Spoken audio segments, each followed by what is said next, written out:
Chautauqua is made possible through the support of the Maryland Humanities Council, the National Endowment for the Humanities, and Montgomery College. Welcome. I'm Angela Rice Beamer at the Germantown campus of Montgomery College, and a program called Chautauqua is about to start. Chautauqua is a living history program where scholar actors perform as famous people in history who've made a significant impact on the world. Our theme is creative women breaking the mold. And tonight's Chautauqua character is the Mexican artist who mixed politics, culture, and her inner awareness of self throughout her work. Tonight's Chautauqua character is Frida Kahlo.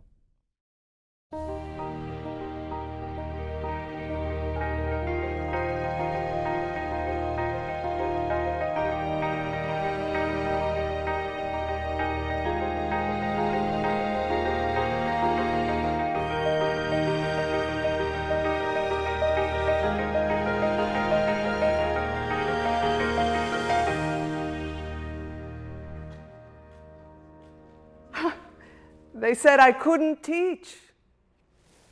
So much for these lessons.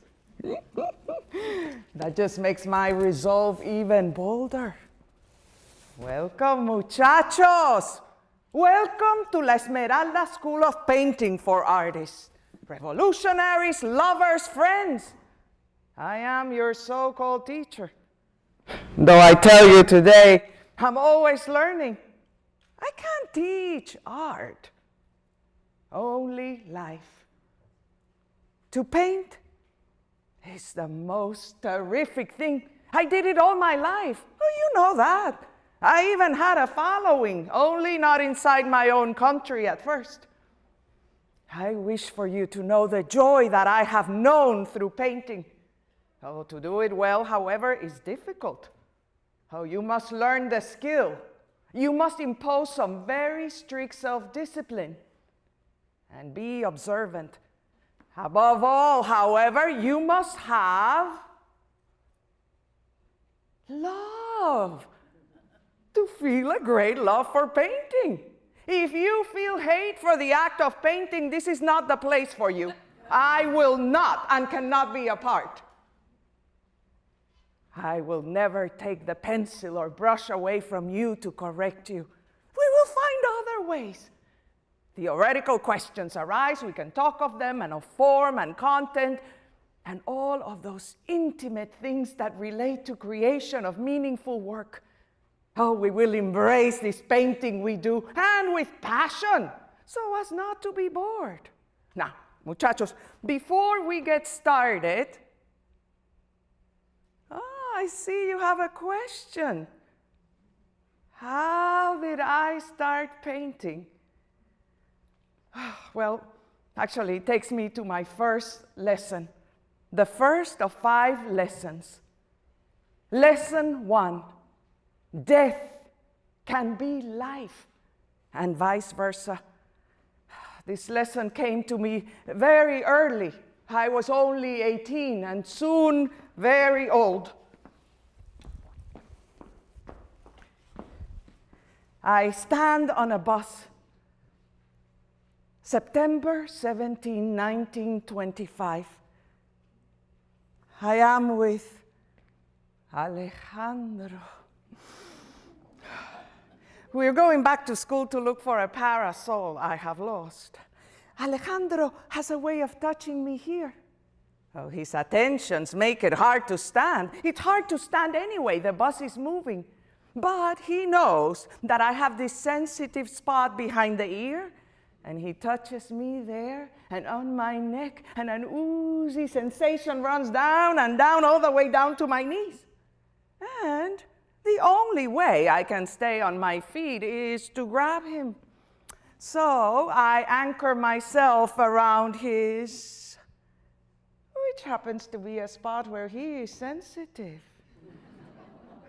So now he stands a little bit woozy too, and he laughs and he tries to pull away, but it doesn't stop him from paying attention to my neck more.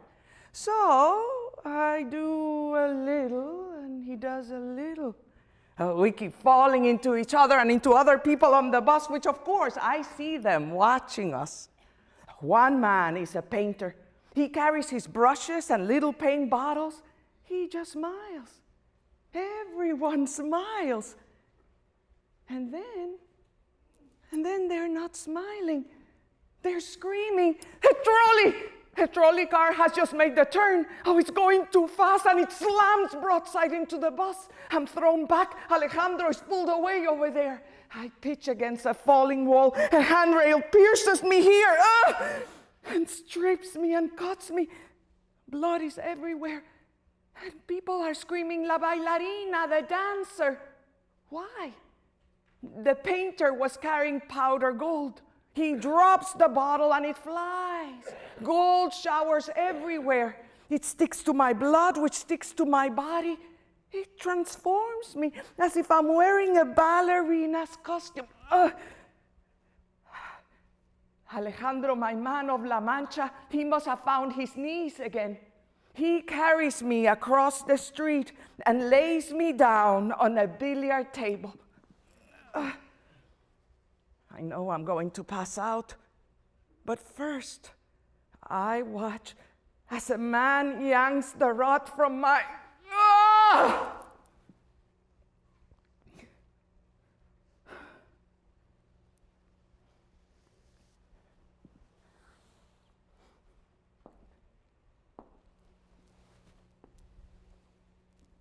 And this is when I die, the first time.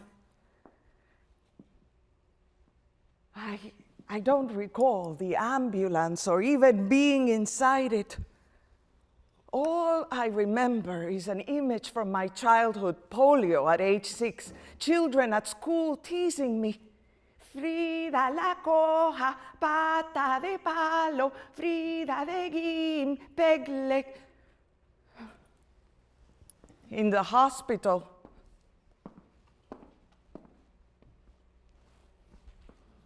I become the bed.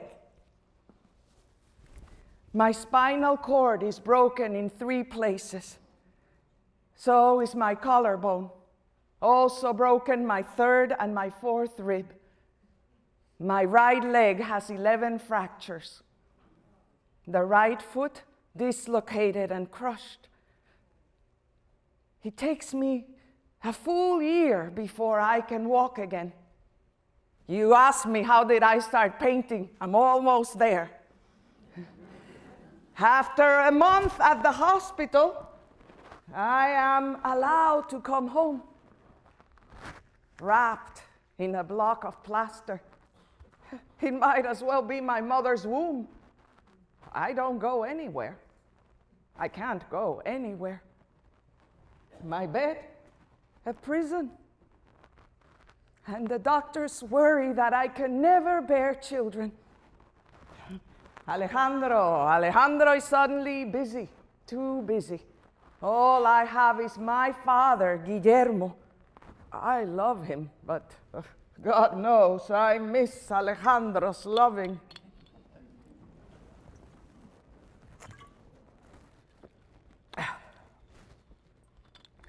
Papi enters. Friducha. Oh, he calls me Friducha. Friducha. Such a sad face. Another pillow. No. A pad of paper and pen then. No.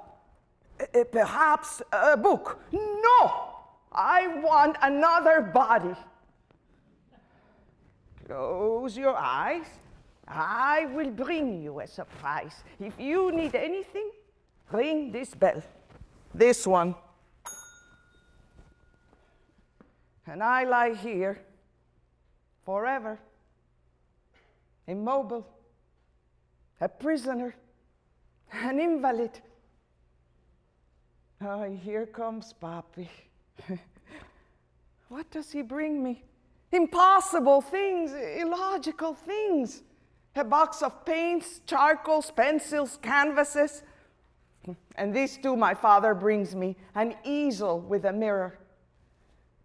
What am I supposed to do with all this? When you were a little girl, you always wanted to play with my box of paints. I thought perhaps now you will paint away your troubles. escape from them. He says this, sneakily stealing away my bottle of liquid courage, and he takes it out of the room. No, Papi, wait! Papi, please don't! Bring it back! As he walks out, the grim reaper of suffering walks right in. I am in pain here.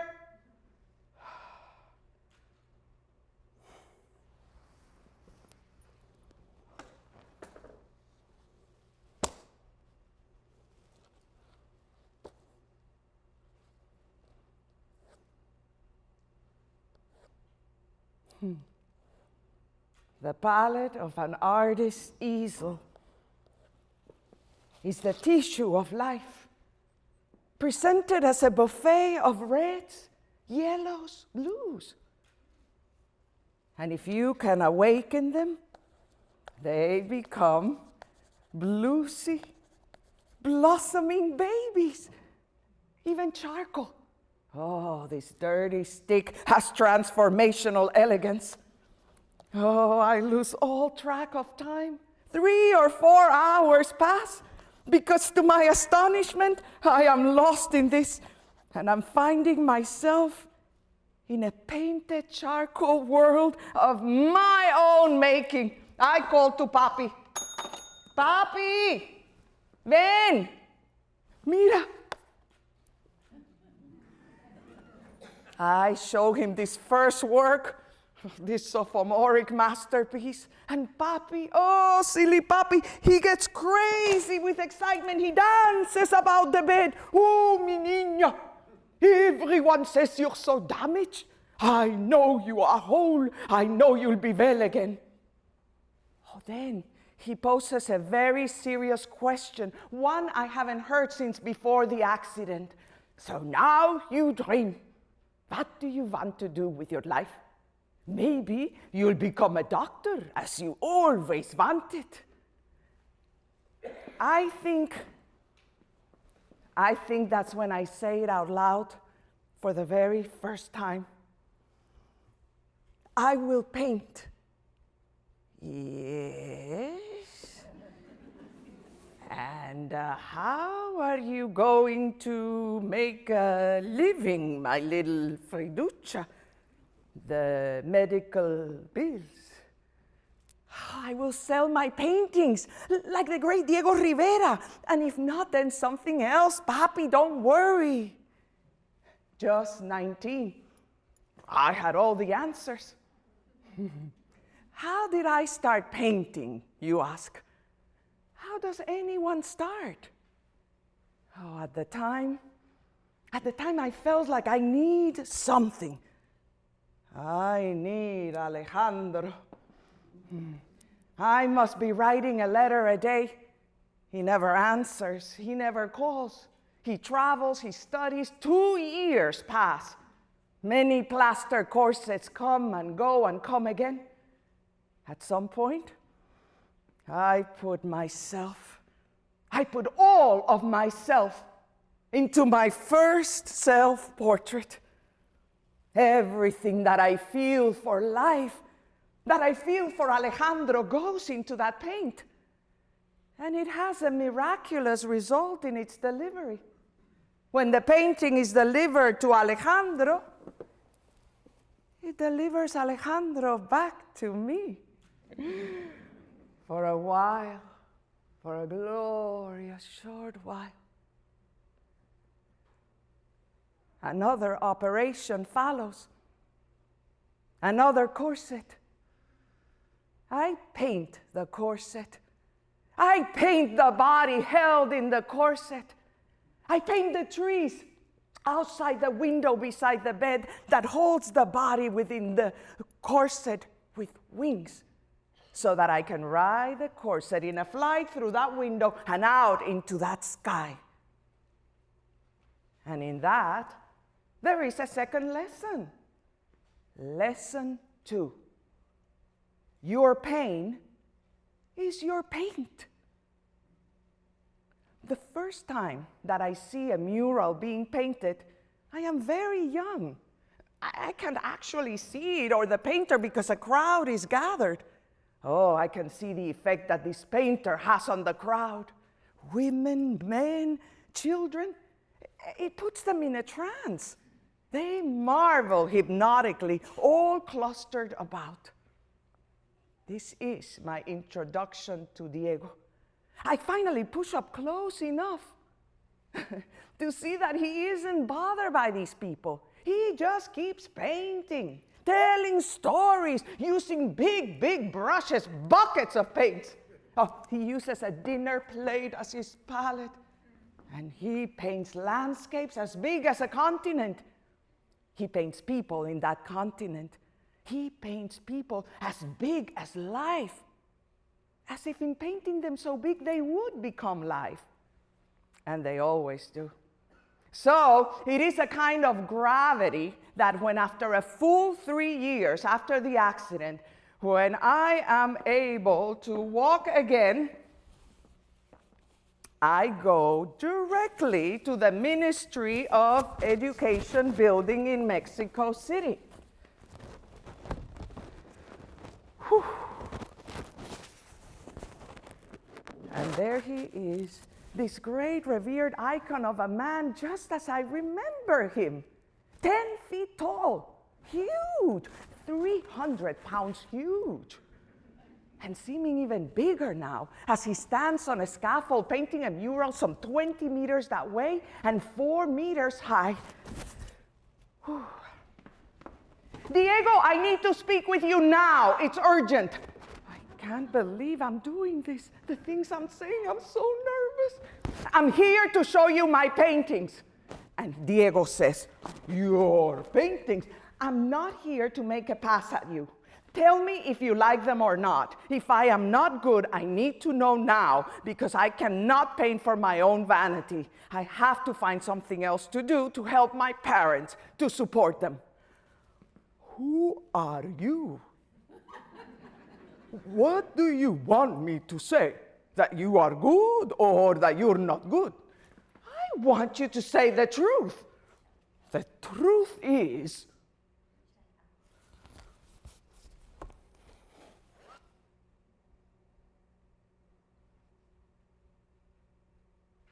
the truth is you are a painter. So you think I should continue? I trust you will. Do you have more? I do. I know that you are free on Sundays. I want you to come this Sunday, come to my house, and I'll have more paintings to show you. This is my address. My name is Frida. And so it begins.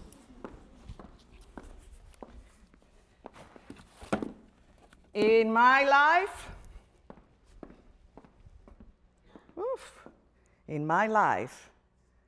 I've had 2 accidents, and this is getting trapped here. 3 accidents, yes. Wow. I thought there were 2, but now it's 3. 2 accidents.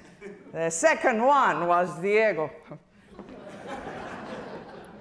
He came to my house that Sunday and many others. Oh, this first Sunday, I take him into my bedroom where I keep the paintings. And this, in a way, is where my lessons begin. I ask him for a critical assessment. This self-portrait, there's something underlying, painful, noisy, urgent. Where does that come from? You don't like it? Oh, I love it. It's beautiful. Quiet, but loud. Severe, but tender.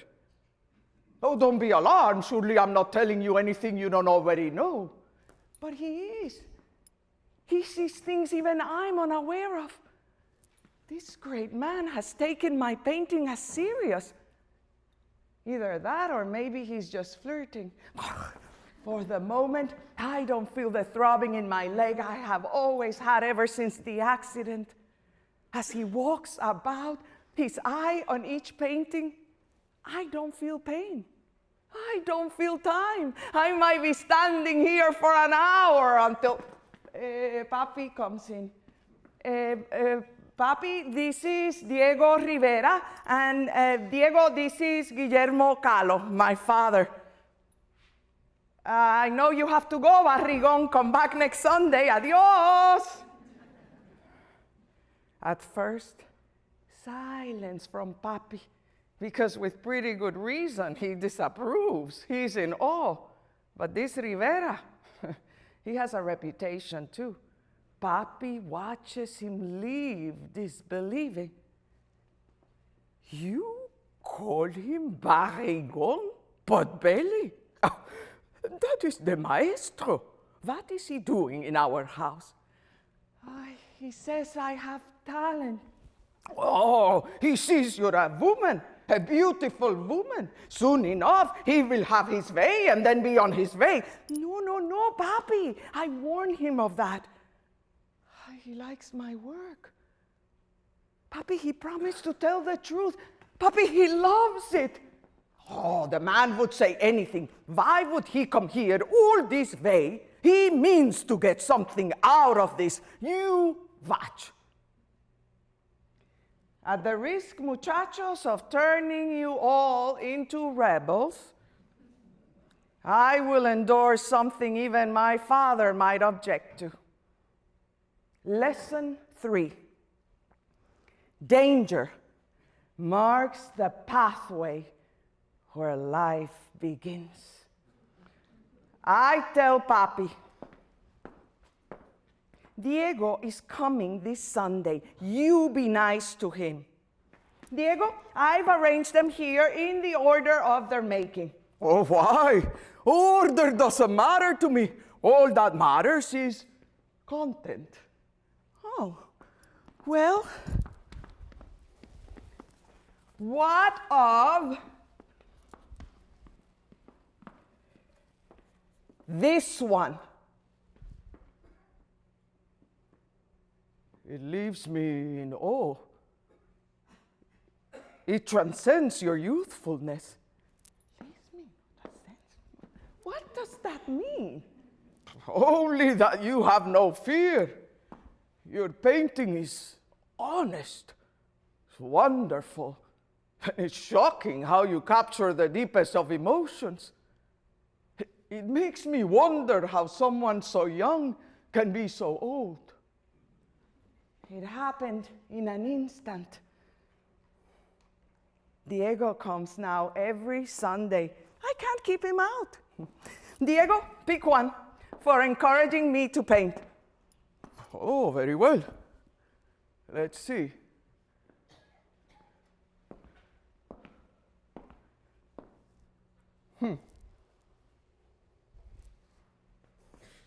Oh, this one, Diego-esque. Ay, los hombres, men, such vanity. This one I would like for myself, and I will pay generously. No, it's not for sale. It's a gift. Keep it. Keep it as a reminder that one day you did something unselfish and not for sex. He takes my hand, or tries to. Don't touch me. Not like that, Barrigon. Are you coming here to see my work, or is there something else on your mind? I am but a slave to what I see. My work or my... Why does it have to be one or the other? You cannot seduce what is not offered you. I thought you're my teacher. I thought you're teaching me. There is an academic interest. An interest in content, you said. Everything is content. Then content yourself out. Once I put him outside, he starts singing a silly serenade. Si mi Frida se fuera con otro, me moriría de pena y dolor. Ay, the man is so incorrigible. He just keeps on and on and on. And then I don't hear him. Diego? Diego? Some people run from fire. What do I do? Diego! Oh no, it's Papi. I'm sure you can guess how this story unfolds. Boy meets girl, boy falls in love, young girl resists, but then she confesses. I have a certain weakness for tall men with big bellies and protruding eyes, one in particular. Then I wrap myself about him, caress his generous belly and breasts. At some point, he tells me I look like a dog. And you, Diego, you look like a frog. But you dance like a prince. He fixes a strand of hair behind my ear and pins it with a flower. He caresses my temple and whew, I seem to have strayed from the lesson plan. Lesson 4, living and painting are never separate. They must be one. When my father learns how serious we are, he confronts the big man, and Diego speaks. I love your daughter. That's the short and long of it. Guillermo, truly, if you could see into my heart. I see your heart. The world sees your heart, Senor Rivera. If rumor is fact, there are hundreds of women who have known that heart in your life of debauchery. What exactly are your intentions? I cannot defend myself against an exaggerated or boastful claim about some youthful indiscretions. All I can tell you is here today, I wish only one thing, to marry your daughter. No. Diego Kahlo, you don't know me very well. You are twice Frida's age and twice divorced.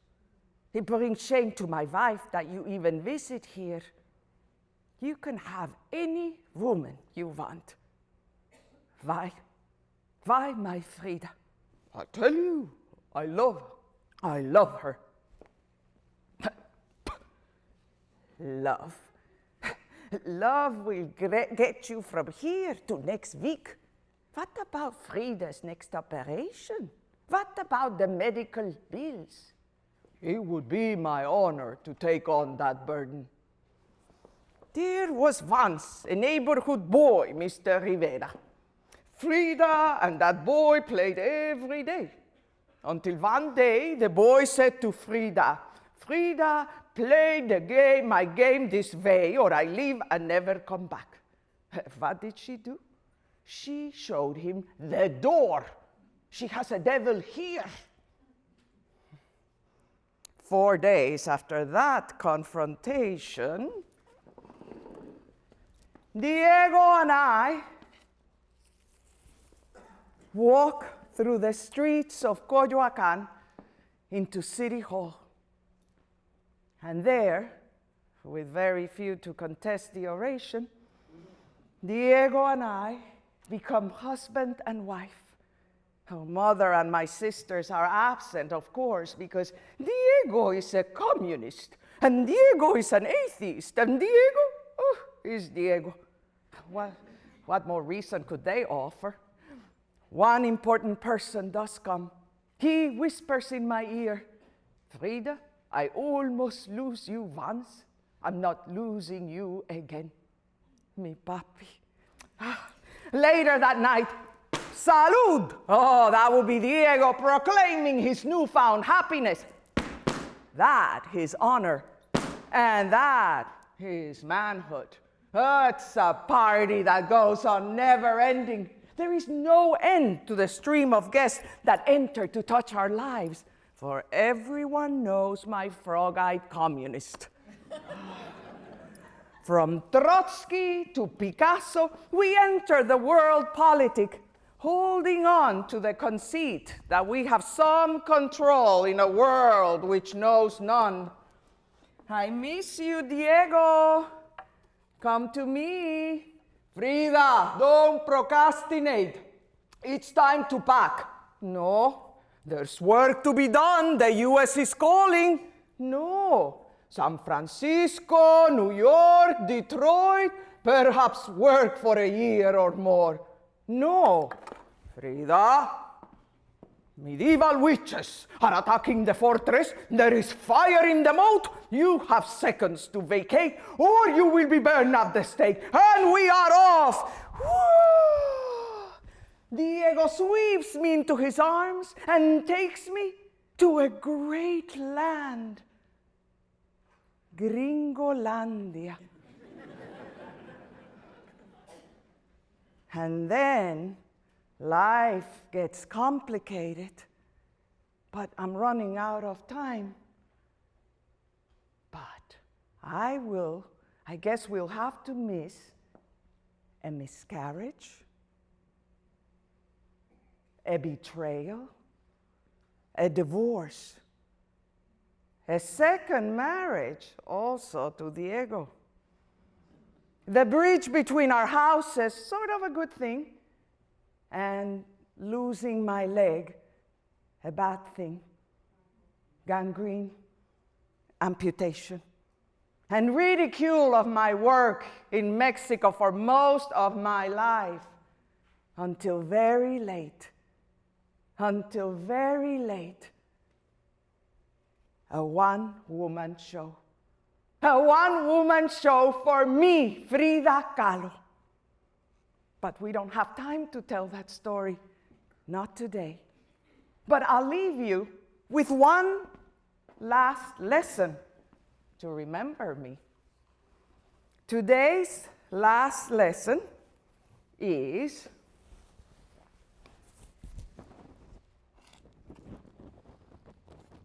happiness is forever fleeting. Chase it when you can.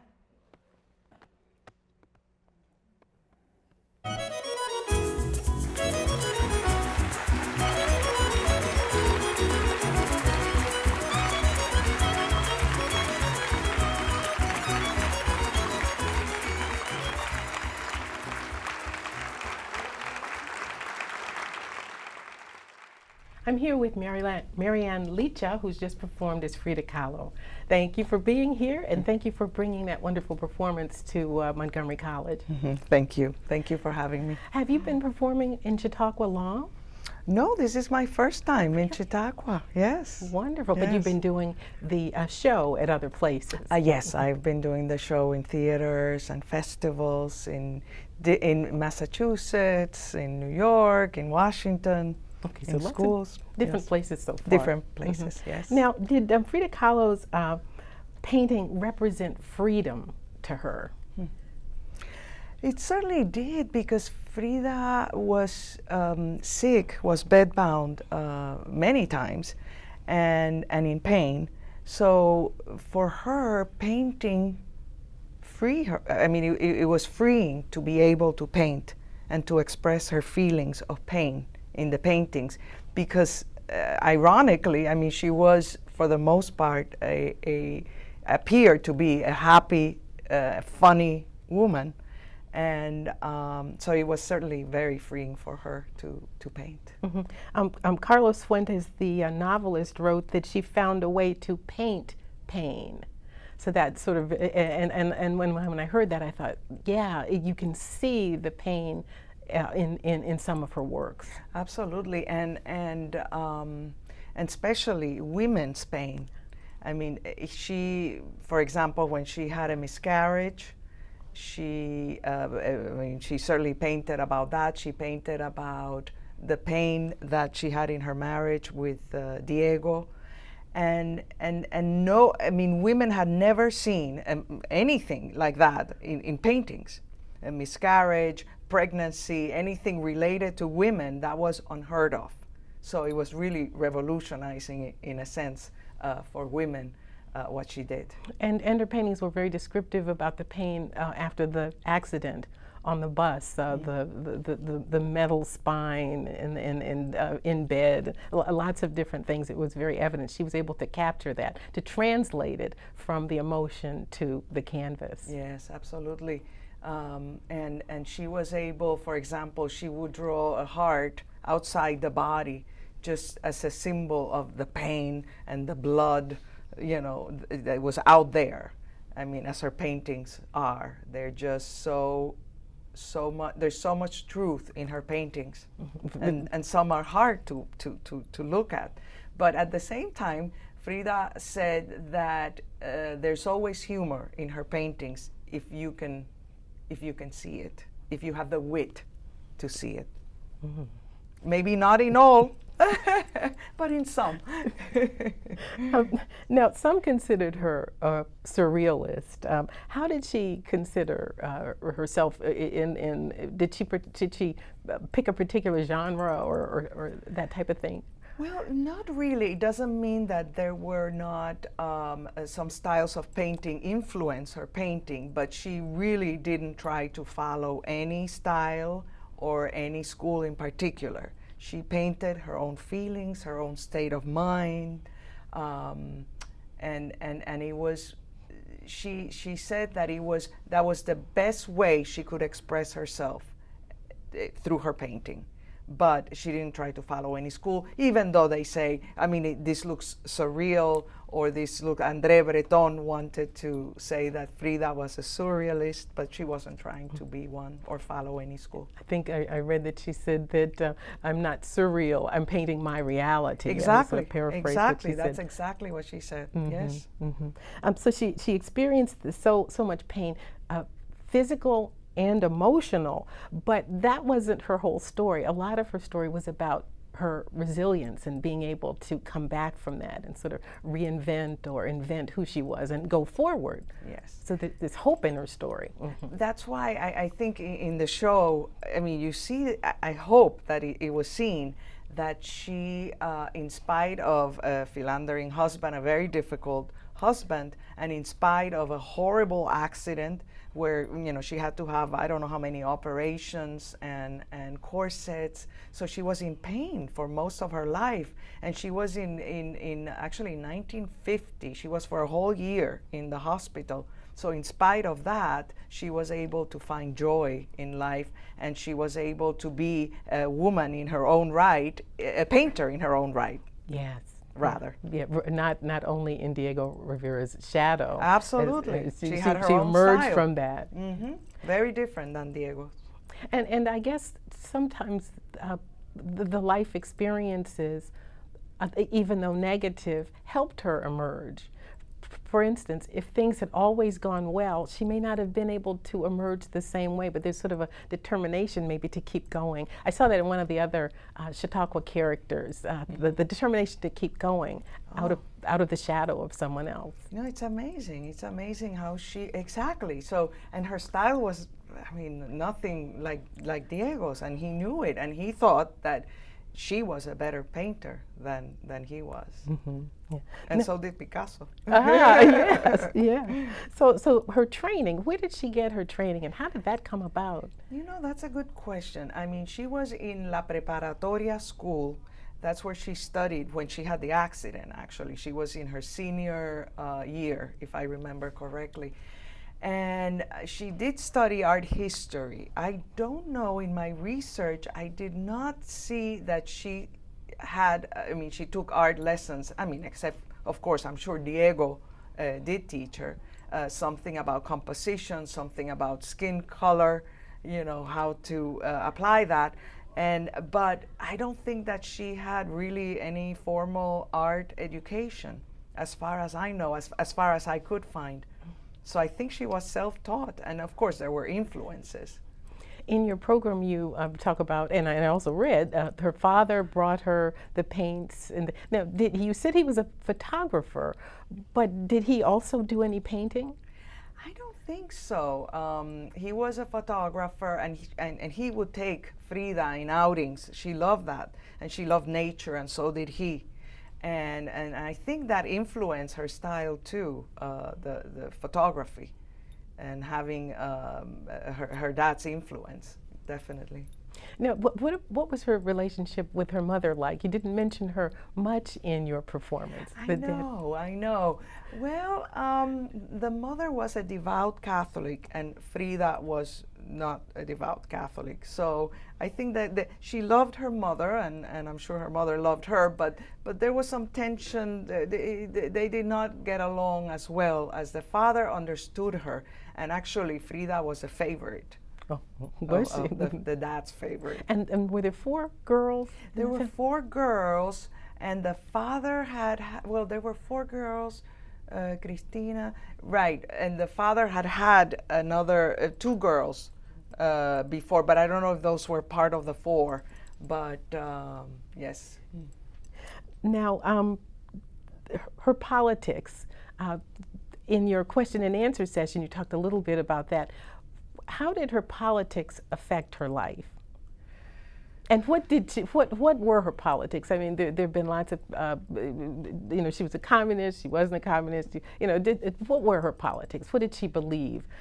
I think she believed that the core of her beliefs were that we are all equals, and that everybody should be treated with respect and with love, and that everybody should include it, and whatever we do affects the other person.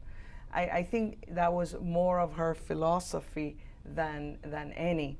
And she certainly, as a child, was part and wanted to say that she was born in 1910 with the Mexican Revolution. And so that's where her politics started. But I think she was she wanted to be with Diego, be solidarity with Diego, and then said, yes, I'm also a communist with Diego. But I think it was more so that to be with Diego and to support him. I don't think she was so political. She was socially aware, for sure. And in her paintings, you see the folk art. There's definitely an influence there, and the Mexicanidad. So Mexico was changing. It was from being European was the best, and the Mexican Revolution changed that, and therefore things from Mexico were became more significant. She loved Mexico, didn't she? She did. She really did. So yes. Even when she traveled, there was a longing to go home. Yes, she would get homesick. Mm-hmm. And Diego didn't. He was right. having a good time. And Diego did not. He would rather be in Paris. He would rather be in New York. He would rather be anywhere else. And it took a period of adjustment for Diego. Once he would come to Mexico, she knew that she had to be very patient, because he did not want to be there. She had 2 major exhibitions. One was in Paris. Tell us the details about that one, because that was a little rocky. And we have maybe about 3 or 4 minutes left. Mm-hmm. Well, what I remember is that André Breton invited her for the surrealist exhibit, even though they wanted to include her there as if she was part of that movement. And apparently it was kind of disorganized, so she was not feeling well. I think she ended up in the hospital with an infection for a few days, so she was not having a good time. And then somebody, I think it was a painter, that finally pulled it together somehow and helped so that her paintings would be set up, and she wanted to leave before the exhibit, and then she didn't, and then Diego said, you should stay. And she did, but apparently she had a hard time and was not happy with the organization. Did that put her on the international stage for the first time? In a I big way? I would say yes, and because of that exhibit, the Louvre Museum selected a painting, and it was called The Frame. And it's a beautiful self-portrait with beautiful flowers. It's like a frame, that's why it's called The Frame. And so she was the first Latin American woman to have a painting in the Louvre. Mm. And what about her exhibition in Mexico? Well, that was a completely different thing. She was very sick. The doctor said, you cannot. For the first time, a woman has a one-woman show in Mexico City. It was Lola Alvarez Bravo. It was her gallery. And the doctor said, you cannot. And Frida said, well, I'm going. So she went to the exhibit in an ambulance in her 4-poster bed. And Quite an entrance. Quite an entrance. And it was quite a spectacle. I mean, it was in the news and the friends were there, but she was not going to miss that. The first exhibition in her home. In her home country. Finally. Yeah. Finally. Right, and she was very close to death after that, right? Yes. About how long was a time? Was it months or? I think it was months. I think it was 1953, and she died in 54. So I think it may have been months. Yes. And her last painting was called Cut Watermelon. What did she inscribe on that that's sort of lasting? Que viva la vida. Yes. That was, and it's in red, blood red paint. And it says, que viva la vida. Actually, that's how my program ends, que viva la vida. And I mean, it's based on that, which was her last painting. So it was a celebration of life, what that painting meant. And it's so rich in color. And those fruits are so luscious. And it's a favorite fruit in Mexico, the watermelon. Well, we have really enjoyed your being here.